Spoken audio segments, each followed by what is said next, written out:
introduction. I think the Q&A was postponed for a few minutes due to the new existence of, was it vegan rhubarb pie crumble thing? Yes.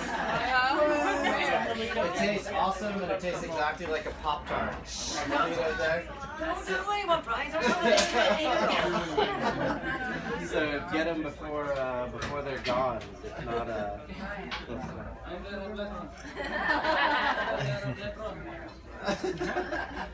all right, so thank y'all for coming out. This is really awesome. If you're not familiar with the show, I teach vegan cooking online with a YouTube channel called The Vegan Black Metal Chef.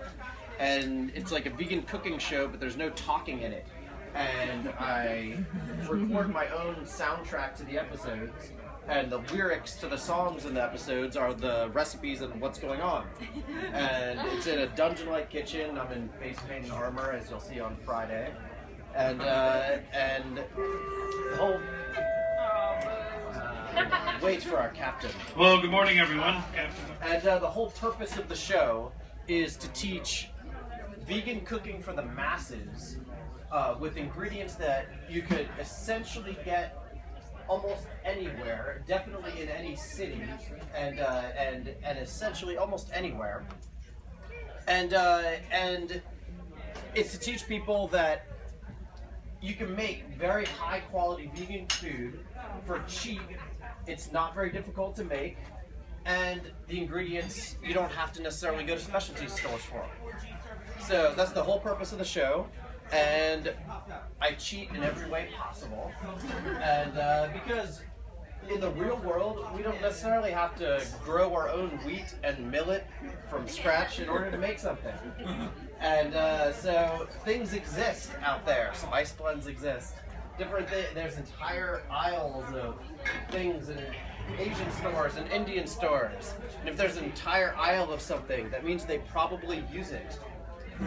And so, but if you don't know how to use these things, you might walk into these stores and take a look at giant aisles of things and have no idea what's going on.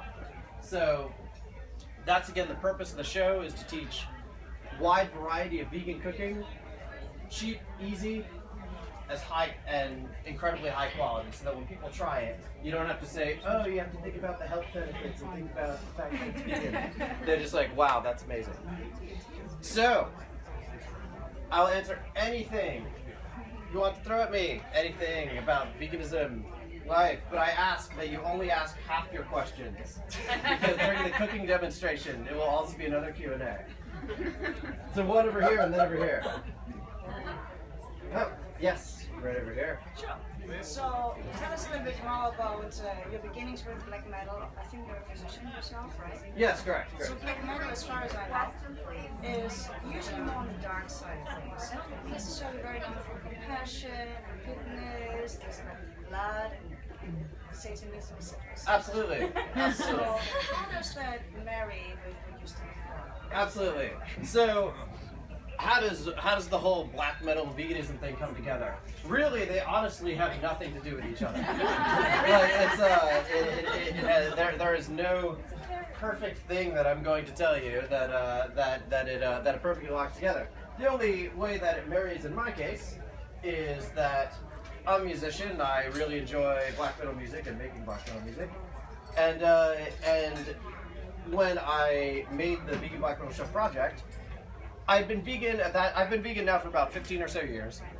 And at that time, about 4 years ago, I've been vegan for about 11 years, and I said, wow, I think my food tastes great, it's easy to make, and it's cheap. It's three things that people think veganism isn't. And so I wanted to make, I said, the world needs to know about this in some way. And so I thought about making a cooking show, but cooking shows bore me. They put me to sleep. So I basically just kind of combined my passions together and made the cooking show I wanted to see. Because of course, as a vegan, and I've worked pretty much every job in the world, and the only congruency with any of my jobs is that they give me cash and free time to be a musician. And in every job in the world, of course, at lunchtime, the only topic of conversation every day is, what's Brian eating? Like, what do you eat? Like, what do vegans eat? So that's, of course, I'm sure many of you can relate to that. And with everyone in the world asking you, what do you eat? And you can't just say, well, I eat chickpeas and cauliflower and onions. You have to say in terms of whole meal ideas.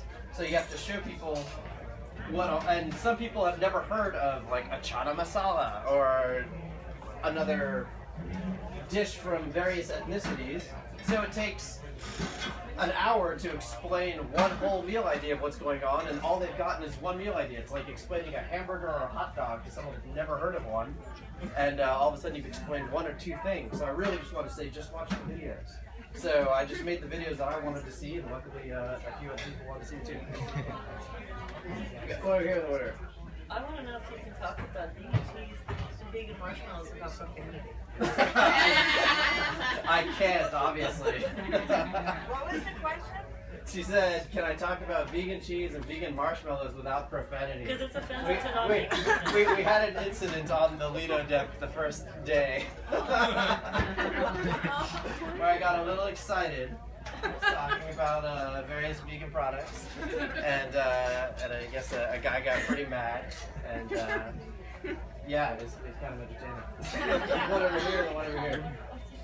What would you substitute when you bake something close for an egg? What would you substitute? I personally, now I don't do an incredible amount of baking, and I don't do that much sweets. Like you'll see as you watch the show, I focus almost entirely on just solid meals, like meals that make several meals. But I do make a cake in there from a box. and what I use instead of eggs is I really like there's many egg replacers out there. I really like that Energy brand egg replacer. It works perfectly well in baking, and I say to people, ignore the directions on the box. I just kind of it's a powder. It's a bunch of starches that I guess do the same thing as an egg and bind together the same as an egg in baking. And I just say you just pour the powder, because it's kind of intimidating, this powder thing. And so you just pour it into a bowl and you sort of guesstimate about what an egg amount would be. And like with the water, you kind of mix it all up and you have sort of about an egg's worth of liquid.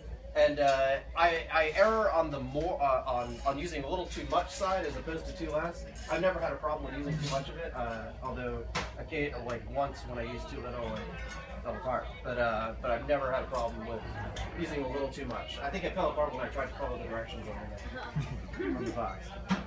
But yeah, that's what I use. We got one over here and then one over here. Makeup off. The makeup takes way too long to put on and way too long to take off.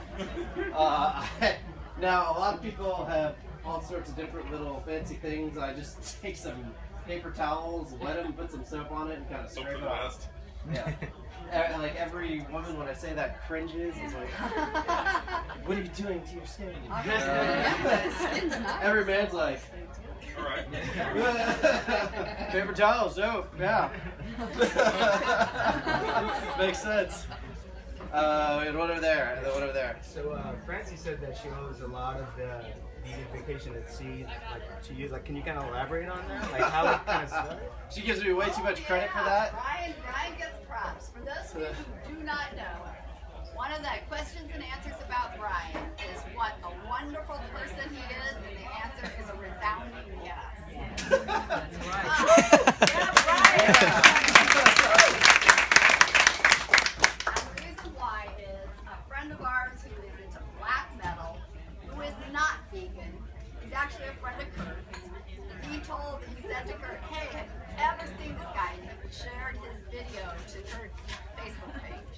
And Kurt was like, this is awesome! So Kurt Googles him and finds out that he's in an area code right adjacent to us. He's like, man, this guy's in Orlando. So he leaves a message on his email, and within 45 minutes or something, he emails us back. Let Brian take it. All right, you take it from there. All right, so she gives me a little too much credit for that, but essentially, when they had this idea for a cruise initially, they wanted to make it sort of like a music and metal themed cruise, and like sort of have me be like the main attraction. And in my mind, I'm like, I cannot sell out a cruise.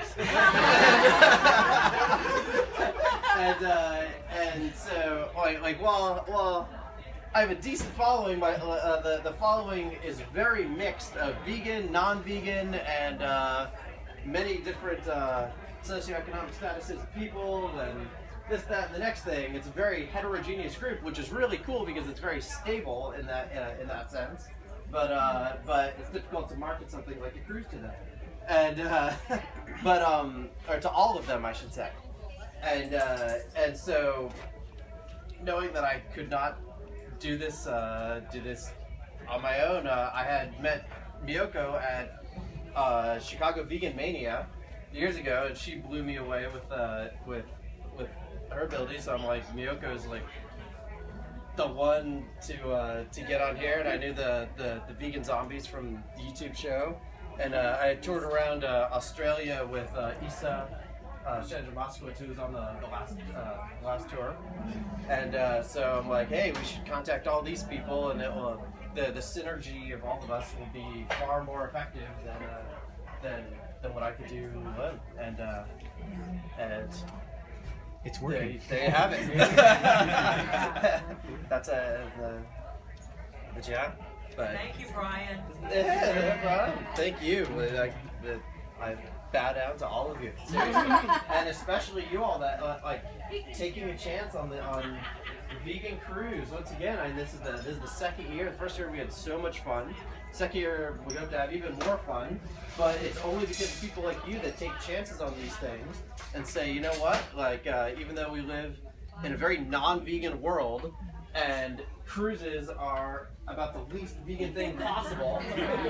I think I heard a funny analogy that's going to offend some people. That I guess taking a vegan on a cruise is like taking a nun to an orgy. But it's only because of people like you that we put pressure on these cruise lines with our dollars, because that's the only thing that they hear. And once we're here, we put pressure on them to make more and more accommodations every time, and it's a little bit of growing pains for them, and a little bit for us too. But you know what? Like this is how we break ground, and then we're gonna have an incredible amount of time. And the cool part about it is that even though this is a bigger group than last year, it's still a small enough group that everyone can really get to know each other and make solid friendships throughout this entire thing. From last year, many of the people stayed together and connect with each other multiple times throughout the year. So it's still small enough to make awesome friendships, for us all to really get to know one another, and while we kind of break ground and push through the other things. Nice. Thank you. You had a question over here. Yes. I work in a very alpha male dominating job, and I'm the only vegan where I work. And after they get done making fun of me and I overwhelm them with facts, they listen. Mm-hmm. I haven't really been able to convert anybody yet, but have you been able to change any musician's way of thinking or convert them? Yeah, well, absolutely. Well, the cool thing about it is that if, especially at workplaces, I'm definitely familiar with that, and like when people are constantly badgering you or making fun of you, and then they listen, if they really didn't care, if people just don't care about anything in life, you honestly ignore it. If you're giving attention to anything, then that's entering into your consciousness over and over and over again. So if they really didn't care, they wouldn't say a thing of it. And this is like, veganism is honestly a deep-rooted thing in people's minds. In my opinion, that the food that we grow up eating as small children is what I think our basal brain thinks of as safe to eat, and or just on a very primitive level, this is what's safe. And then on top of that, you have the layer of social conditioning, where everyone is reinforcing that, and everyone is just sort of reinforcing a certain mindset about things. So you have to not only get through the most basal part of your core brain that says this is what's safe to eat, then you have to get through the layer of social conditioning. Finding delicious vegan food is the easiest part. That's no problem. Like finding and making awesome vegan food is no problem. So, like to what you're saying, like as long as it's constantly entering people's consciousness, that's what's working at those core aspects, that deep part. Because once they see, well, you're vegan and you haven't died, then at least in their mind they know, oh wait, maybe it won't kill you, which is honestly, that's a thing. People literally think, as you see on the internet, that if you don't have animal products, you die. Whether or not they're speaking to a living, breathing vegan, that almost doesn't matter, because it's not getting past that core part of their brain where it's just an unconscious feeling. Yes. How old are you, and when you went vegan, why? So I'm 34, I think. Yeah, 34. Yeah, it was my first year of college when I went vegan, and actually I think the most common why I went vegan story ever. I had a girlfriend in late high school who went vegetarian, and when she did that, I said, you know what? I see that as the right way to go, but I'm not ready for that yet. So I didn't do anything. And then a year went by, and I'm in my first year of college, and I looked back at her, and I said, well, she didn't die. Quite literally, I was a carnivore amongst carnivores back then. My family said, you don't even like vegetables. And I said, well, she didn't die. So if I recognize that she didn't die, then really, what am I so afraid of? I recognize it as a fear within myself. And it wasn't a fear of anything tangible. It wasn't a fear of anything affecting me or away from my life. It was just some weird fear. And I couldn't live with that fear in myself. So I just kind of faced that and went vegetarian for about 3 months. That honestly wasn't much of a change. The going vegetarian, it wasn't too much different. Then after about 2 to 3 months, I went to an animal rights group on campus at the University of Florida, where I was going to college, and I saw a few videos and said, okay, now I'm vegan, and that was that. Awesome.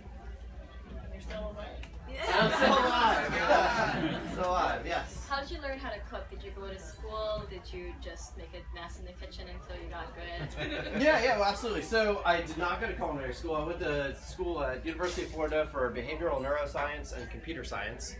That's initially wanted to get an MD, PhD, and study sleep and other things. But then my last year of college, I went to a pawn shop and got a guitar and an amp just to chill. I said, whoa, this is what I want to do. And I also had carpal tunnel syndrome from, pre-carpal tunnel syndrome from being a computer programmer in a brain lab there. So that was, it was kind of rough. Like right after I graduated, I basically couldn't use my wrists.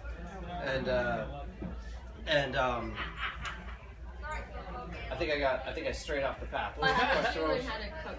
Oh, so how do I learn how to cook? So after going vegan, I said, wow, I really enjoy eating good food. And I realized, at least then, although I think I turned vegan right on the cusp of when things were starting to become available. And maybe also in Gainesville, we were honestly a little bit spoiled. We had a lot of stuff. We had a lot of vegan stuff there, especially for the population that just wasn't very big. But even still, there was only one ice cream. It was the original tofuti ice cream, and it was horrible. But so how did I learn to cook? I really just started experimenting, and I experiment a whole lot with food. And I make a whole lot of bad food before I make something good that I get out to my restaurant. It's really just trial and error and learning the basics.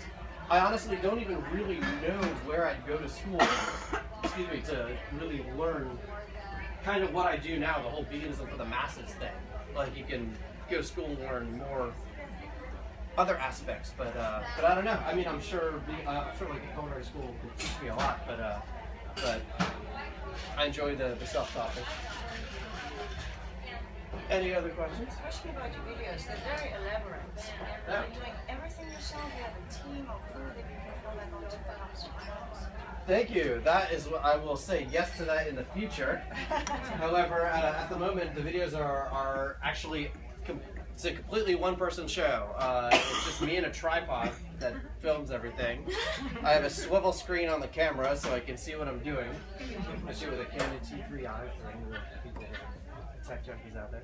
I was a complete camera newbie when I first started. All I knew was how to focus, and that I knew if you zoomed in and focused even more, you got an even better shot. But that was basically my only camera thing that I knew. But thanks for thinking that they're elaborate, and yeah, I make all the music. I hand play the guitar, bass, keyboard, and I program the drums.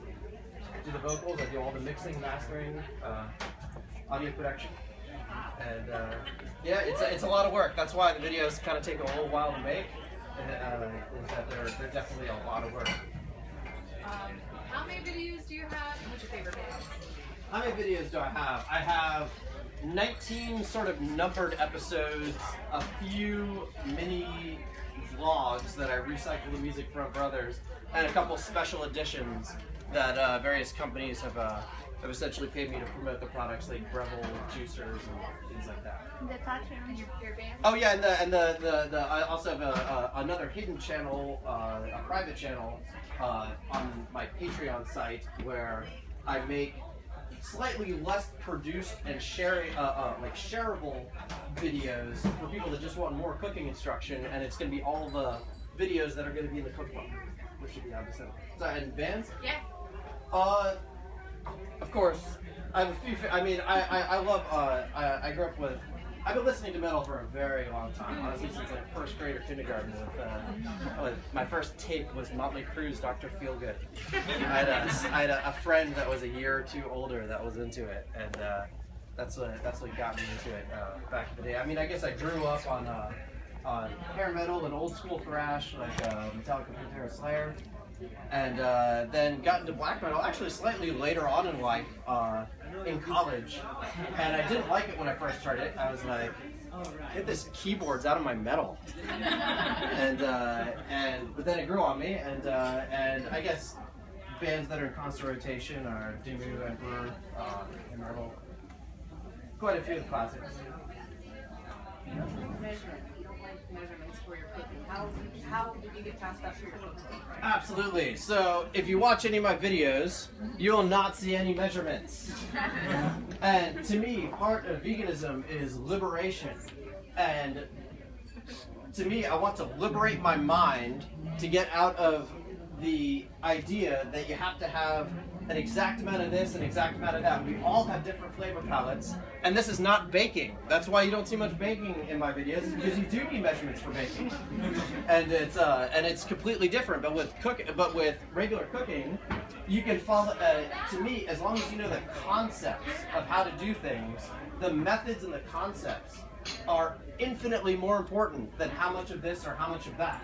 Because you're going to know about how much chili powder you want in something. You're going to know about how much salt and pepper you want in something. Some people like more, some people like less. So is that how you're addressing it in the cookbook?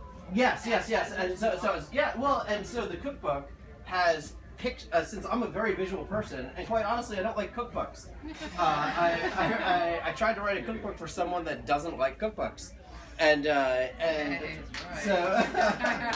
so each and every step along the way has a picture of what it looks like for each and every step, and so you can sort of see the amounts of ingredients that I used for that in there. And there's also a video for each and every item in the cookbook that you can scan with your phone. It'll bring up a video of what's going on, and you'll see, like, as you read it, the measurements just aren't necessary. Like, you're going to kind of see it, and it's sort of explained. If now some things I'll say, remember how much of this you use, because you're going to use 2 times the amount of that, like for this or that. So there's ratios sometimes, but not strict measurements. And yeah. So I want to liberate people's mind to, because sometimes when I look at a cookbook and I see all these measurements, my mind gets locked in that, like, oh, I have to have this, that, and the next, I have to have exactly this much of this, and then I have to have all these tools, which I don't have. Or I have, but they're in pieces scattered throughout the little circular thing that holds my pots. And there's a spoon in the back that a roach has probably crawled over or something. And a measuring spoon. Not to gross anyone out, but I'm just saying. It's Florida. The house was built in the 1940s, and it's Florida.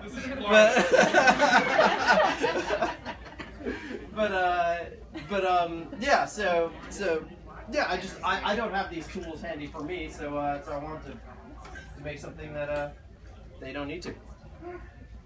Yes. What do you do for your Patreon account? Like, what is that? So the Patreon account is basically I film more cooking instruction videos. I mean, they're all cooking instruction videos. I have the backing tracks that I make for my regular videos kind of going in the background, and I'm speaking over them, just kind of in plain speech. It's not the exact same as and you don't see me in it. You're going to see my hands a little bit. You're going to see pots and things, but sort of from my perspective. And it's basically all of the videos that I'm making for the cookbook. The Patreon people get a sneak peek of those. They get, I'll do eating guide whenever I'm in a city. I'll film as many vegan restaurants as I can eat at, and you'll get sort of an eating guide of my recommendations and non-recommendations of the city. I'm not a song also. No. Well, there is the music playing in the background, but I'm just speaking of it. Okay. But I'm not afraid to say my mind because no one's paying me to say otherwise, and so it's important to me to say what I like and what I don't like, and to give people a clear idea of if they're here for just one day, or if they're here and they can only get one thing, then these are the things I recommend and what I like. Why don't you explain what Patreon is? Patreon is a website where you can basically sign up for as low as $1 a month. Patreon.com/VeganBlackMetalChef. There's a link to it in pretty much all the videos, and you can sign up for $1 a month at the lowest tier, and you can watch all these videos that I upload. I used to upload about weekly, but now the last month or so with the cookbook, I was only able to upload very little. So there's about to be another flood of them when I get back home. But yeah, so people can support artists and things, because sometimes it's kind of tough to make a living doing various things like this. And so for as low as $1 a month, then hopefully I give you some value and keep on doing it. Yes. So are you doing this for a living now, or do you still have a job? Yeah. Well, actually, I due to the Patreon and the awesome support of the people in there, I used to work at a music store, Sam Ash, and now I can do this full time, and it's kind of one step at a time. And but every time I'm at any other job, my brain goes, "What am I doing? What am I doing? Like, why aren't you doing your passions? Like, why aren't you helping animals? Why aren't you doing this?" And so it's cool, and the people that love doing job stuff, which I have nothing against, like jobs, I think they're great. but it's cool that everyone can sort of have a place in this world. Did you say you have one or two cookbooks? I have one cookbook that will be out in December. I just had a Kickstarter for it. Thank you all so much. I know that some of you have supported the Kickstarter, and I bow down to you. Thank you all. Please, I couldn't have hoped for a better Kickstarter launch. And as long as all goes well, it should be out in December, and it'll be available on my website and hopefully Amazon soon, and then hopefully get some sort of distribution. It's all sort of self-published at the moment. I'm guessing you have a digital download. Yes, anybody, yes. Should we save the rest for during the demo? Yep, we will. All right. Thank you all so much.